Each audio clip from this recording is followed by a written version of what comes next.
जानलेवा बीमारी, इलाज का बिल भारी।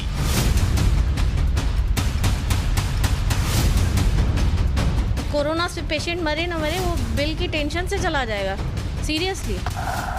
ब्लड प्रेशर बढ़ाने वाला हॉस्पिटल बिल।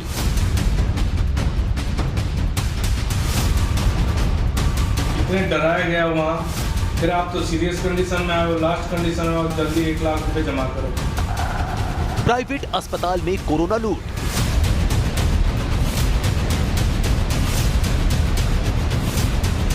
हमें करीबन 7 दिन का हमें 2.5 लाख रुपया चार्ज किया गया था।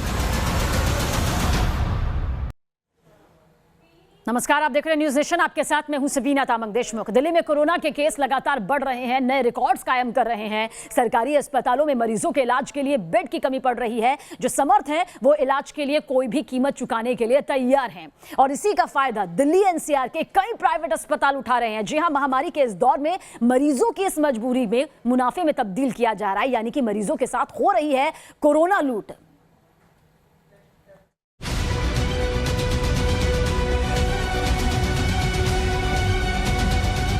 दिल्ली के पास ग्रेटर नोएडा वेस्ट के एक सोसाइटी में वाधवानी फैमिली का ये फ्लैट।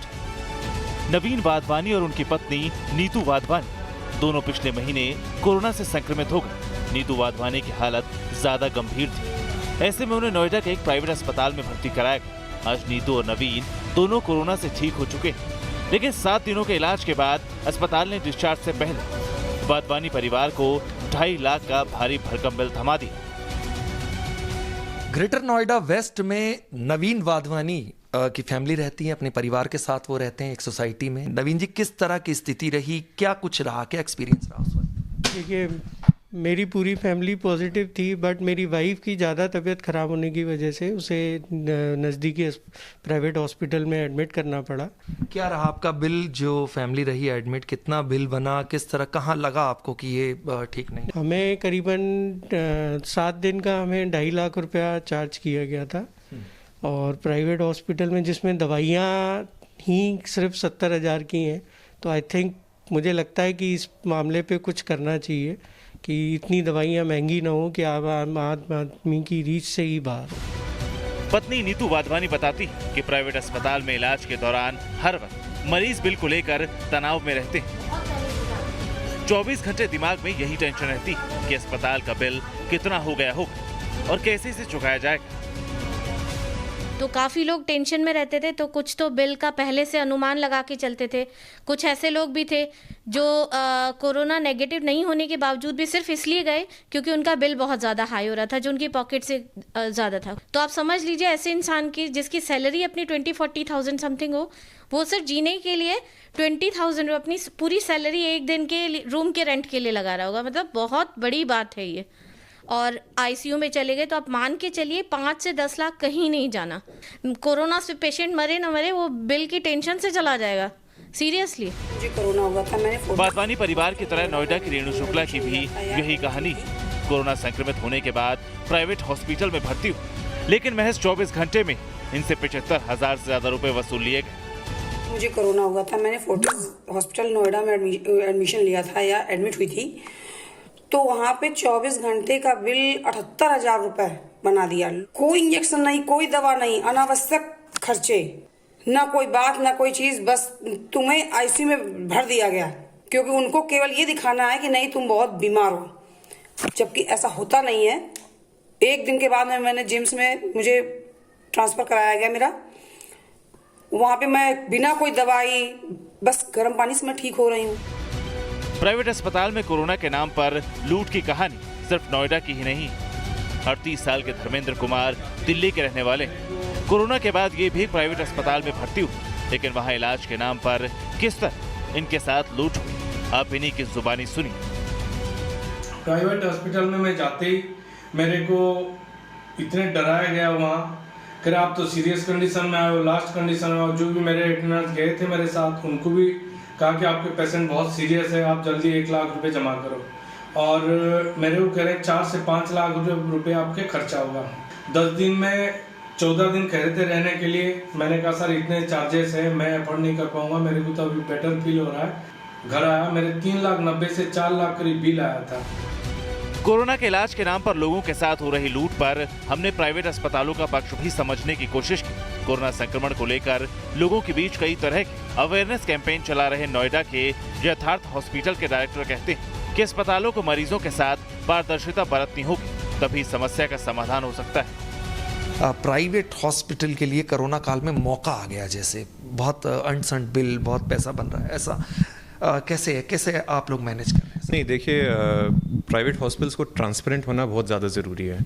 अल्टीमेटली हेल्थ केयर में अगर ट्रांसपेरेंसी नहीं होगी तो ऑब्वियसली पेशेंट को अफेक्ट होगा। हमने भी देखे हैं कि जो बाकी प्राइवेट हॉस्पिटल में कुछ ना कुछ इस तरह केसेस आए हैं तो वो ख़राब लगता है, हमें भी दुख लगता है कि कुछ हॉस्पिटल ट्रांसपेरेंट नहीं है। अगर हम यथार्थ हॉस्पिटल की बात करें तो हमारे यहाँ जो कोविड हॉस्पिटल है जो नोएडा एक्सटेंशन में है, उसमें गवर्नमेंट के जो अप्रूव्ड रेट्स हैं उस पर ही बिलिंग होती है। वहीं हमने जब पूरे मामले पर दिल्ली के स्वास्थ्य मंत्री से सवाल किए तो समाधान की जगह वोल्टे हमसे ही सबूत मांगने लगे। कि प्राइवेट अस्पतालों पर अपनी नजर बनी हुई है जो ज्यादा पैसे ले रहे हैं, क्या जो कैब स्टडीज भी सर हमारे पास आई है, आप हमारे पास कॉपी दे दीजिएगा, उसके खिलाफ जरूर कार्रवाई करेंगे और उनको दोबारा रिटेट भी कर देते हैं कि जो रेट्स हैं उस रेट से ज़्यादा कोई ना दे। कोरोना संक्रमित मरीजों को सही और सस्ता इलाज मिले, इसे लेकर केंद्र और राज्य सरकारें समय समय पर कई गाइडलाइंस जारी कर रही हैं। इसमें निजी अस्पतालों के कोरोना बेड से लेकर दवाइयों तक की कीमत तय की गई।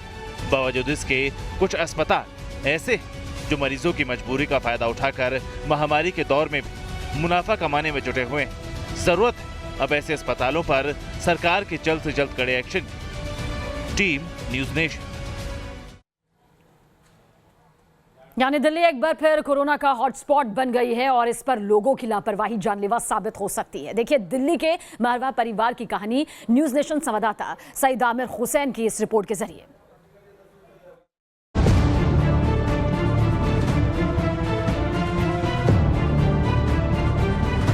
दिल्ली एक बार फिर कोरोना का हॉटस्पॉट बनती जा रही है। लॉकडाउन खुलने के बाद यहाँ के लोगों ने उन आदतों को घर में पीछे छोड़ दिया था जिसका अप्रैल और मई महीने में कड़ाई से पालन किया जाता था। कोरोना काल के दूसरे फेज में हम जी रहे हैं। दिल्ली में जिस तरह से कोरोना के मामले बढ़ते जा रहे हैं, 3,797 मामले 24 घंटे में कवर हुए, उसके साथ में करीब 99 लोगों ने अपनी जान गंवा दी। लेकिन लोगों ने किस तरह से अपने जीवन में बदलाव किया है, हम मारवा फैमिली में आ चुके हैं और मारवा फैमिली में आने का मकसद हमारा ये है कि हम ताकि ये समझ सकें कि एक फैमिली में क्या क्या बदलाव हो गए हैं। दिल्ली के मारवा परिवार में 6 सदस्य। पहले दूध से लेकर खाने के सामान को बहुत बेहतर तरीके से सैनिटाइज किया जाता था, लेकिन अब ऐसा करना थोड़ा मुश्किल हो चुका है। घर के किचन में क्या पहले जैसे जब लॉकडाउन हुआ था कोरोना के टाइम पे, क्या उसी तरह के बिहेवियर है या फिर हमने बहुत ज़्यादा इजी लेना शुरू कर दिया है? आकृति से जानना चाहेंगे कि क्या बदलाव आया पहले के चीज़ों में, आपकी चीज़ों में क्या बदलाव आया? पहले अब बहुत लॉकडाउन था तो सारी चीज़ें सैनिटाइज करी जाती थी, लेकिन अब धीरे धीरे देख रहे हैं हम रूटीन में आ रहे हैं, लेकिन कोरोना खत्म नहीं हुआ। पहले हर चीज़ को लाके सैनिटाइज किया जाता था, ये सैनिटाइजिंग, वेजिटेबल सैनिटाइजिंग, वो लिक्विड्स आ गए, बहुत कुछ आ गए, तो बहुत कुछ खरीदा गया, सब चीज़ें सैनिटाइज करी जाती थी। वेजिटेबल्स धूप में रखी जा रही हैं, दूध को बाहर रखा जा रहा है, बहुत कुछ होता था। बट विद टाइम जैसे जैसे लॉकडाउन खुला, फेज आउट हुआ, अब नॉर्मल रूटीन में आ गए हैं। ऑफिस जाना है उसकी जल्दी है, सबको सब चीज़ों की जल्दी आ गई है, नॉर्मल रूटीन में आ रहे हैं। जिस तरह से रिस्ट्रिक्शंस थे, अब में कितना बदलाव है? बहुत बदलाव है। पहले हम हर चीज़ सैनिटाइज करते थे, अब नॉर्मल रूटीन में आ गए हैं, अब आदत हो गई है, तो इसलिए अब सब हो ही रहा है। परिवार के लोग भी मानते हैं कि पहले घर में मेहमानों का आना जाना नहीं था, लेकिन अब आना जाना भी शुरू हो चुका है और गिफ्ट्स भी आने लगे। मेड मेरे पास फुल टाइम थी तो मेरे को इतनी दिक्कत नहीं आई, पर जो पार्ट टाइम आती थी हमने शुरू में तो उसे मना किया, उसको हम पेमेंट भी देते रहे, लेकिन फिर वही था कि ऑफिस के साथ सब चीज़ें मैनेज करना मुश्किल हो रहा था तो मेड को भी बुलाया। केमिस्ट की दुकान पे गई हूँ। केमिस्ट की दुकान पे पहले एक डिस्टेंस में खड़े होते थे, पता चलता था कि हाँ हमको डिस्टेंस मेंटेन करना है, लेकिन अब अगर हम डिस्टेंस में खड़े हो रहे हैं तो बाकी लोग जाके आगे चले जाते हैं, इसलिए फिर हम भी सोचते हैं कि अब जब है ही नहीं तो हम भी आगे चले जाते हैं। मारवा परिवार के लोग कहते हैं कि बाजारों की भीड़ इन दिनों डरा रही है। ऐसे में इस परिवार ने एक बार फिर सरकार से लॉकडाउन लगाने की मांग की। घर में जो गृह मंत्री होती हैं वो महिला ही होती हैं। मैम, आपको क्या लगता है, क्या बदलाव आया इस पूरे 4 महीने में, और अब जिस तरह से लॉकडाउन खत्म हुआ, तमाम रिलीफ मिले? बड़े केयरफुल थे और काफ़ी हद तक अपने आप को संभाल के रखे हुए थे सब। आपको क्या लगता है सरकार को क्या करना चाहिए? बीइंग अ वुमेन और एक घर चला रही हैं आपको क्या लगता है सरकार को क्या करना चाहिए? लॉकडाउन लगाना चाहिए। जो बेसिक जैसे जो इफेक्टेड मार्केट्स हैं, सिनेमा हॉल्स हैं, जहाँ से ज़्यादा फैल रहा है, तो ये चीज़ें बंद करनी चाहिए। दोबारा बंद करनी चाहिए? बिल्कुल। अच्छा, ये चीज़ें बंद होनी चाहिए। मार्केट में आपने क्या महसूस किया? आप मार्केट बाजार जाती? हमने सुना है मार्केट में कि बहुत ज़्यादा लोग, सोशल डिस्टेंसिंग तो ख़त्म होती जा रही है लोगों की, शायद इसी वजह से ज़्यादा फैल रहा है।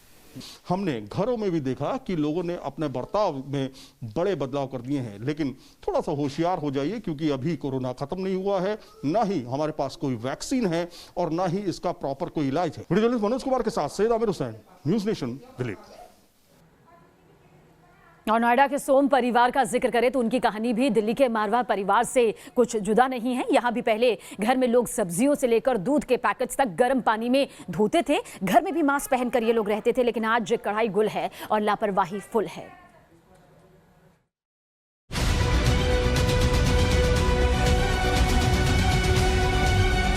कोरोना फिर से पांव पसार रहा है, लेकिन ऐसे में बड़ा सवाल यही है कि क्या आम जनमानस ने कोरोना को हल्के में लेना शुरू कर दिया है? क्या वही लापरवाही भरी जिंदगी जो है वो इस कोरोना काल में लोग अब जीने लगे हैं? आखिर क्या बदलाव आया है वो जानते हैं। नमस्कार मैम, हम न्यूज़ नेशन से हैं। अच्छा, ये आपसे जानना चाहते हैं, वर्क फ्रॉम होम चल रहा है अभी? जी, वर्क फ्रॉम होम चल रहा है।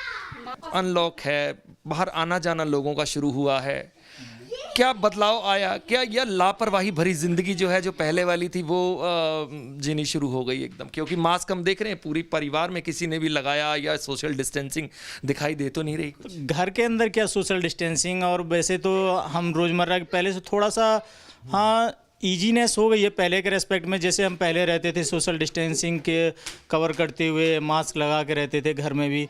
आपका ऑफिस कहाँ से चल रहा है? घर वर्क फ्रॉम होम से ऑफिस जाना होता है? नहीं सर, अब तो मेरा जो ऑफिस जाना ही पड़ता है। मैं यहाँ से रेगुलर नोएडा से ओखला जाता हूँ।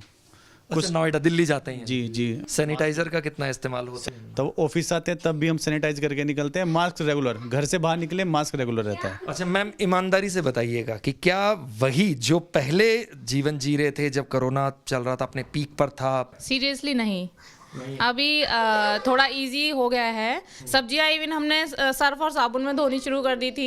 ऐसे लगता था जैसे कोरोना नहीं है, पता नहीं घर में आ गया तो कैसे भी एंट्री नहीं होनी चाहिए उसकी। लेकिन अभी थोड़ा थोड़ा इजी हो रहा है, थोड़ा क्या बहुत इजी हो गया है। लगता है कि फिर दोबारा उसी मोड में जाना चाहिए, उतनी ही ध्यान करना चाहिए, उतनी ही प्रिकॉशन यूज करने चाहिए? बिल्कुल बिल्कुल लेने चाहिए, क्योंकि हमें पता है डर इन द सेंस कि पहले ये था कि डर इतना था और कोरोना इतना था, अब कोरोना शायद इतना हो गया और डर हो गया इतना। ये तो सबके साथ ही हो गया है।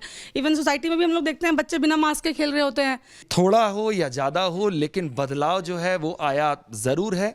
और कोरोना जो कल तक भूत बना था, कल तक बहुत ज़्यादा सावधानियाँ बरती जा रही थी, उसको लेकर कहीं ना कहीं लापरवाही ढील। वीडियो जर्नलिस्ट संदीप सिंह के साथ सूरज अरोड़ा, न्यूज़ नेशन, नोएडा।